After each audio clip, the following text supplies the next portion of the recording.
Ready? সকলকে স্বাগতম জানাই টক্সিক মিথ প্রোডাকশনসে। ব্লগস গুলো এনজয় করছেন তো? তাহলে শুরু করা যাক এবার একটা।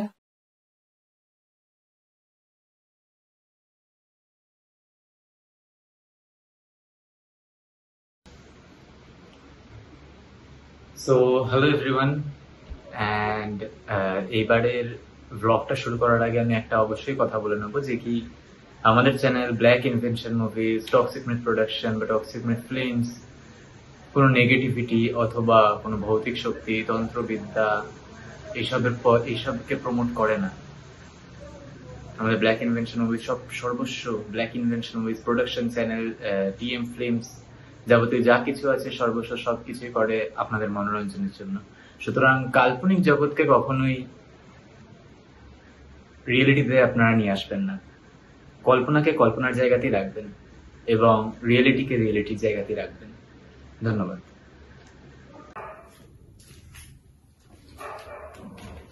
এই শুভম, বলছি শোন না, আমি না একটু বাইরে থেকে আসছি। তারপরে তোমার আমি বলবো এই সন্ধ্যাবেলা কোথায় যাবে বলো তো? আরে বেশি দূর যাবো না, তুই আমাকে নিয়ে এত চিন্তা করিস না। আমি ঠিক সময় মতন চলে আসবো। রেডি? রেডি।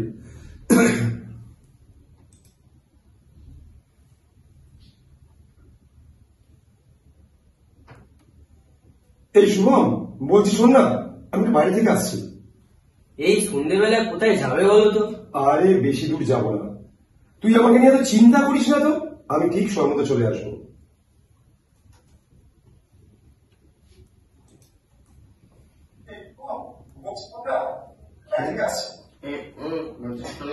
তোর কাছ থেকে তো বলি। যতই কাছ থেকে বলা হবে না তো। কেন? আমাদের ম্যানেজারকে দেখো কে। ও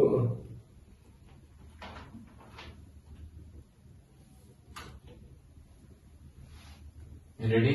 হ্যাঁ।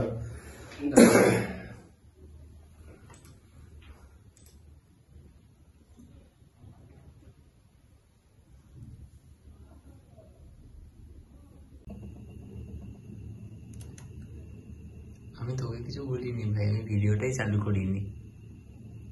আমি ইন্টারেস্ট এমন ভাবে বললা তো রাতুল, হুম, এবারে স্টোরিটা তোর লেখা হিংসার প্রতিমূর্তি। তো হিংসার প্রতিমূর্তিতে যেই ক্যারেক্টারটাকে শুনে আর কি, যে ক্যারেক্টারটাকে পড়ে বা যে ক্যারেক্টারটার ডেফিনেশন ওটা পড়ে দেখে শুনে যা আমার মনে হয়েছে যে কি ক্যারেক্টারটা হার্ড আছে বস। ঠিক আছে, তো ওই ক্যারেক্টারটা প্লে করছিস তুই, মাধব কাকা, চায়ের দোকানের চা বিক্রেতা। তো ক্যারেক্টারটার যে ভোকাল রয়েছে ওই ভোকালটা মানে দিতে তোর এক্সপিরিয়েন্স কেমন লাগছে, মানে কেমন হচ্ছে আর কি? এটা সব থেকে বড় কথা, এটা আমার ফার্স্ট টাইম এরকম ভাবে ভোকালটা দেওয়া। আর এরকম ভাবে ভোকালটা দেওয়ার কারণ হলো আসলে গ্রাম অঞ্চলে অনেক লোক থাকে, 75-80 বছরের লোকেরা, যাদের একটু কিরকম একটা কাপা কাপা গলা থাকে। এবার সেরকম গলাটাই আমি একটু রিসার্চ করে বার করার চেষ্টা করি যে সেটা করতে গেলে কেমন একটা অ্যাঙ্গেলে বসতে হয়, কিরকম পজিশনে থাকতে হয়, কিরকম ভাবে মানে বলতে হয়, কেমন করে করতে হয়। এবার সেই জিনিসটা আমি চর্চা করি তারপরে এখন এই জিনিসটা মানে এটা তুই রিপ্রেজেন্ট করতে পারছিস তো আর কি। ফার্স্ট টাইম তো এরকম ভাবে ফার্স্ট টাইম, এবার চাই না দর্শকের কেমন কি ভালো না, অফকোর্স ফার্স্ট টাইম ভালো, মানে ফার্স্ট টাইমে তুই যেমন ভাবে দিচ্ছিস সেটা নো ডাউট খুব ভালো উঠছে। তো ঠিক আছে, চলো আবার নেক্সট কাজে এগোই আমরা। একদম একদম। এত করে যখন শুনতে চাইছেন তাহলে শুনুন। ঘটনাটা প্রায় আজ থেকে 5 বছর পুরনো। আমাদের গ্রামের যে গ্রাম পঞ্চায়েত ছিলেন তার মেয়েকে নিয়ে যত সব। তার মেয়েটা দেখতে খুব সুন্দর ছিল, বড় বড় চুল, বড় বড় চোখ, চেহারাটাও খুব সুন্দর।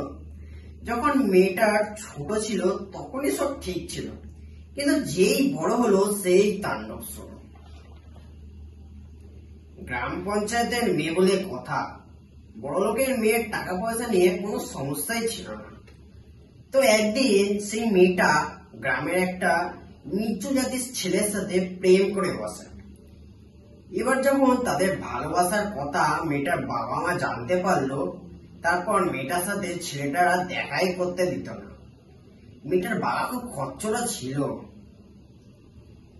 মেয়েটার বাবা গ্রাম পঞ্চায়েতের মেয়ে বলে কথা, ছোট জাতের গরিব ছেলেদের প্রেম কিভাবে আর মেনে নেবে বলো। তাই এরকম ঝগড়া অশান্তি অনেকদিনই চললো আমাদের গ্রামে। তারপর একদিন মেয়েটার বাবা সিদ্ধান্ত নিল যে ছেলেটাকে এই গ্রাম থেকেই বার করে দেবে। তো একদিন রাতে গ্রাম পঞ্চায়েত 4-5টা লোককে পাঠিয়েছিল ছেলেটার বাড়িতে আগুন লাগাবে বলে, যাতে ছেলেটা মরে যায়। কিন্তু সেই দিন রাতে দুর্ভাগ্যবশত ছেলেটা বাড়িতেই ছিল না। তাদের বাড়িতে সেই ছেলেটার বয়স্ক বাবা মা, তার ভাই বোন এরাই ছিল। আর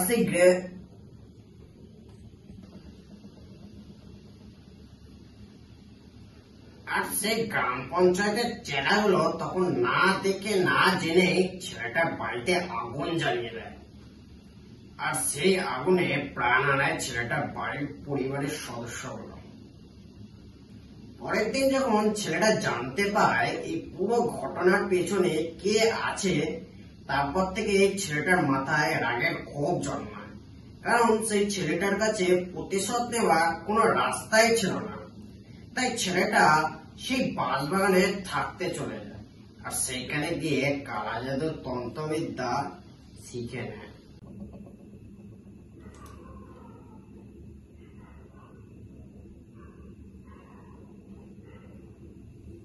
এরপর সেই চায়ের দোকানের লোকটা নিজের সাইকেল নিয়ে চলে যায় সেইখান থেকে, আর রজত সেই গোপচার মধ্যে চুপচাপ বসে সিগারেট খেতে থাকে।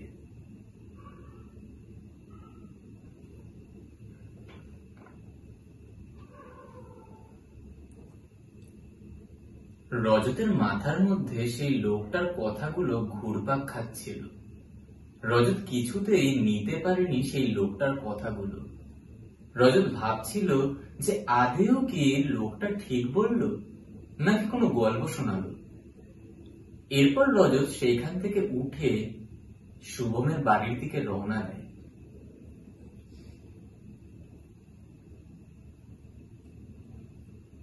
বাড়ির ভেতর ঢুকতে না ঢুকতে শুভম রজতকে বলে ওঠে,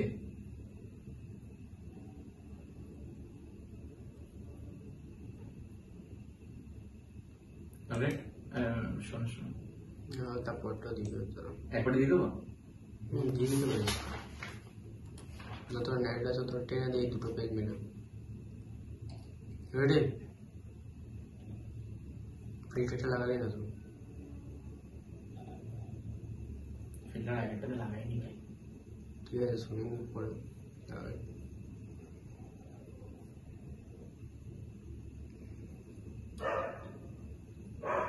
রেডি?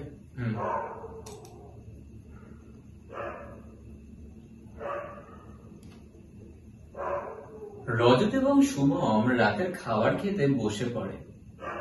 খাওয়া দাওয়া শেষ করে তারা তৈরি হয়ে যায় সেইখানে কবর দেওয়ার জন্য। প্রায় কিছুক্ষণ পর তারা দুইজনে যায় তাদের পাশের বাড়িতে। তাদের পাশের বাড়ির লোকেরা দেহ সাজিয়ে নিয়ে বের হয় সেই কবরস্থানের দিকে। রজত একটা জিনিস লক্ষ্য করে, রজত দেখে সেই দেহটাকে কবর দেওয়ার জন্য তাদের পরিবারের লোক ছাড়া গ্রামের কোনো মানুষজনই নেই, খালি 10-12 জন ছাড়া। তারা দুইজন যাচ্ছে সেইখানে।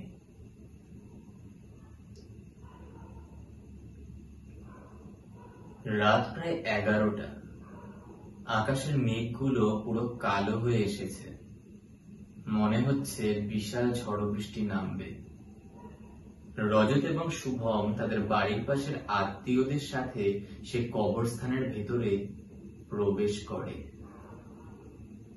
সারাদিন বৃষ্টি হওয়ার দরুন কবরস্থানের মাটিগুলো কাদায় রূপান্তরিত হয়েছে, আর তারা সবাই সেই কাদা মাটির উপর দিয়ে হেঁটে সেই কবরস্থানের ভেতরে ঢুকছে। চারিপাশের আবহাওয়া হঠাৎই রূপ বদল নিয়েছে।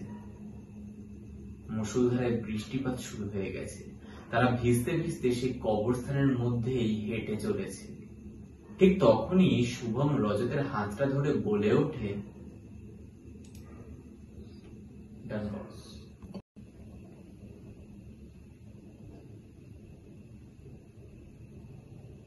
তারপর তারপর কি হয়?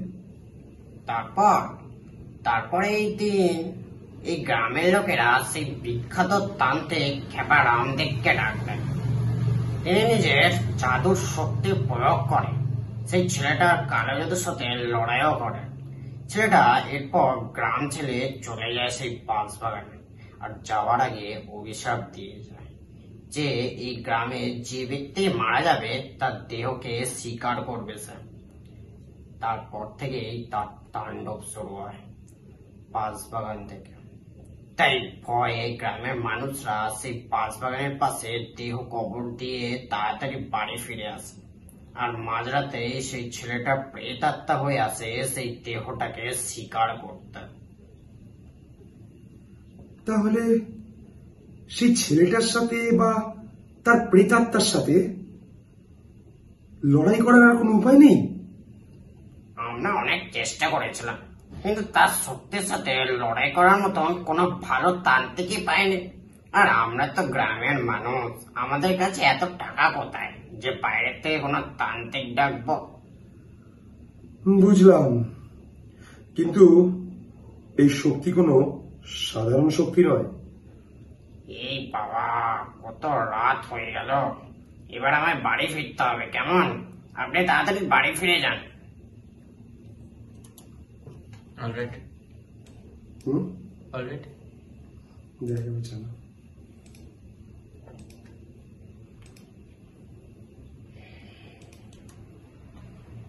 তারপর তারপর কি হয়? তারপরে এই দিন এই গ্রামের লোকেরা সেই বিখ্যাত তান্ত্রিক খেপা রামদেবকে ডাকলেন। তিনি নিজের জাদুর শক্তি প্রয়োগ করে সেই ছেলেটার কালো জাদুর সাথে লড়াইও করে। ছেলেটা এরপর গ্রাম ছেড়ে চলে যায় সেই বাঁশবাগানে, আর যাওয়ার আগে অভিশাপ দিয়ে যায় যে এই গ্রামে যে ব্যক্তি মারা যাবে তার দেহকে শিকার করবে সে। তারপর থেকেই তার তাণ্ডব শুরু হয় বাঁশবাগান থেকে। তাই এখানে সময় হয়ে গেছে কিন্তু। মানুষরা সেই বাঁশবাগানের পাশে দেহ কবর দিয়ে তাড়াতাড়ি বাড়ি ফিরে আসে, আর মাঝরাতে সেই ছেলেটা প্রেতাত্মা হয়ে আসে সেই দেহটাকে শিকার করতে। তাহলে সেই ছেলেটার সাথে বা তার প্রেতাত্মার সাথে লড়াই করার আর কোনো উপায় নেই? আমরা অনেক চেষ্টা করেছিলাম, কিন্তু তার শক্তির সাথে লড়াই করার মতো কোনো ভালো তান্ত্রিকই পাইনি। আর আমরা তো গ্রামের মানুষ, আমাদের কাছে এত টাকা কোথায় যে বাইরের থেকে কোনো তান্ত্রিক ডাকবো? বুঝলাম, কিন্তু এই শক্তি কোনো সাধারণ শক্তি নয়। এই বাবা, কত রাত হয়ে গেল, এবার আমায় বাড়ি ফিরতে হবে। কেমন? আপনি তাড়াতাড়ি বাড়ি ফিরে যান। কেমন লাগলো শুনে? ঠিক আছে। অলরাইট। একটু জোরে করে দাও, জোরে করে সেট করে দাও, তারপর তুমি একটা করে দাও। তারপর এই রজত দা কোথায় ছিলে বলো তো এতক্ষণ? এবার তোরা এখান থেকে আছে না, আবার শুরু হতে না? কত নম্বর পেজ? কত নম্বর পেজ? 11 নম্বর পেজ কমপ্লিট হলো, মানে ডাইরেক্টটা বাকি আছে। মানে 11 নম্বর পেজ রানিং চলছে, তাই তো? চলছে। বলো আরে এইখানেই ছিলাম, কোথায় আর যাব? কি হয়েছে? কেউ কিছু বললো নাকি?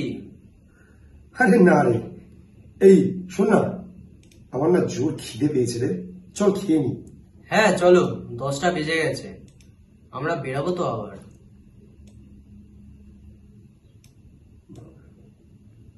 তারপরে আমার এখানে আছে। সো হ্যালো এভরিওয়ান, আমাদের অডিও স্টোরি বানানো, র ফুটেজেস তোলা সম্পূর্ণটাই কমপ্লিট হয়ে গেছে, অ্যান্ড এবারে এডিটিং এর পালা। সো আজকের মতন গুড নাইট। খুবই টায়ার্ড রয়েছি গাইজ, খুবই টায়ার্ড রয়েছি বিকজ অফ একটুখানি আমাদের ব্যস্ততার মধ্যে রয়েছি, কারণ আজকে হলো গিয়ে মঙ্গলবার দিনকে রাত এবং বুধবার দিনের শুরু, এবং আমাদের অডিও স্টোরি এর মধ্যেই কমপ্লিট, কারণ আমাদের ডেট থাকে হলো কি মঙ্গলবার বুধবার এর মধ্যে কমপ্লিট করে দেওয়া। বাট যেহেতু আমাদের একটা তারা রয়েছে, আমরা বৃহস্পতিবার দিনকে বেরিয়ে যাব, আমি বেরিয়ে যাব, রাতুল বেরিয়ে যাবে, তো সেই জন্য আমরা অনেকটা তাড়াতাড়ি আমাদেরকে কমপ্লিট করতে লাগলো এবং কালকের মধ্যে আমরা চেষ্টা করব এডিটিংটাও কমপ্লিট করে নেওয়ার। সুতরাং অনেক তাড়াতাড়ি কমপ্লিট হলো। So everyone thank you. And অবশ্যই কেউ ঘটনাটি অথবা গল্পটি সম্পূর্ণই কাল্পনিক হিসাবে নিন, রিয়েলিটিতে মোটেও নেবেন না। একটা রাইটার বা একটা আর্টিস্ট অনেক স্ট্রাগল করে, একটা নাম যে এই স্টোরিটার যে নাম, সেই নামের পেছনে অনেক খাটাখাটনি রয়েছে, অনেক স্টাডি করতে লাগে, অনেক রিসার্চ করতে লাগে, অনেক কিছু ভাবনা চিন্তা করে তারপরে লেখালেখি করতে লাগে। এরকম না যে কি হঠাৎ মাথায় এলো হঠাৎ লিখে দিলাম, এরকম না। অনেক ভাষার পেছনে অনেক খাটনি থাকে, অনেক কিছু বিষয় নিয়ে আমাদের স্ক্রিপ্টস এর খাতার আমি যদি সেটস দেখাই বা আমি যদি আমার বুক সেলফ দেখাই, তাহলে আপনারা বুঝতে পারবেন যে ডায়েরির পর ডায়েরি পড়ে গেছে, এত লেখা রয়েছে। সুতরাং এক ঝটকায় 2-3টে কথা বলে দিলে অনেকটাই খারাপ লাগে, কারণ স্ট্রাগল অনেকটাই রয়েছে এর পেছনে। হ্যাঁ, অবশ্যই আমরা অন্য টপিকে ভিডিওস বানাবো, অন্য টপিকসে আমরা অডিও স্টোরিজ বানাবো, বাট এই মুহূর্তে অ্যালগরিদম হররকে বেশি পুশ করছে, সো আমাদের হররটা একটু দেখতে লাগবে। So thanks everyone. Comment section সবার জন্য খোলা রয়েছে, কমেন্টস অফকোর্স করুন। যদি কোথাও খারাপ লাগে বা ভালো লাগে সম্পূর্ণটাই জানান, যদি কোনো অন্য টপিকসে বানাতে লাগে সেটাও আপনারা জানান, বাট একটা ভুল মন্তব্য পেশ করবেন না আলাদাভাবে বাইরের মাধ্যম দিয়ে। সো থ্যাংক ইউ, সব দিক দিয়ে থ্যাংক ইউ, যা ইনসিডেন্ট ঘটেছে সেটার জন্য thank you. Good night. Okay, 3, 2, 1। কি বলবো? ওই লাইনটা এত করে যখন শুনতে চাইছেন তাহলে শোনান। ঘটনাটা প্রায় আজ থেকে 5 বছর পুরনো। আমাদের গ্রামে যে পঞ্চায়েত ছিলেন তার মেয়েকে নিয়ে যত সব। তার মেয়েটা দেখতে খুব সুন্দর ছিল, বড় বড় চুল, বড় বড় চোখ, চেহারাটা মাশাআল্লাহ। সো হ্যালো এভরিওয়ান, আমাদের নতুন যে অডিও স্টোরি হিংসার প্রতিমূর্তি ফাইনালি কমপ্লিট হয়ে গেছে, অ্যান্ড অনেকটা তাড়াতাড়ি কমপ্লিট হয়েছে গাইস, অ্যান্ড বিকজ অফ আমাদের কাজ আছে। অ্যান্ড আমাদের এই অডিও স্টোরিটা নিয়ে আমরা আশা করব যে কি ভালো রেসপন্স আসবে, ভালো রিচ হবে, কারণ 50 নম্বর এপিসোড নিয়ে আমরা অনেক আশা করেছিলাম, এখনো অনেক আশা রয়েছে। সো অ্যালগরিদম পুশ করবে এটা আমরা আশা করি, অ্যান্ড এই অডিও স্টোরিটাও আপনাদের ভালো লাগবে সেটাও আমরা আশা করি। সো ব্লগটা আমরা করছি এখানে এন্ড। দেখা হচ্ছে পরের সপ্তাহে আবার একটা নতুন অডিও স্টোরি, আবার একটা নতুন ব্লগ নিয়ে। ততদিন ভালো থাকবেন, সুস্থ থাকবেন। Bye bye.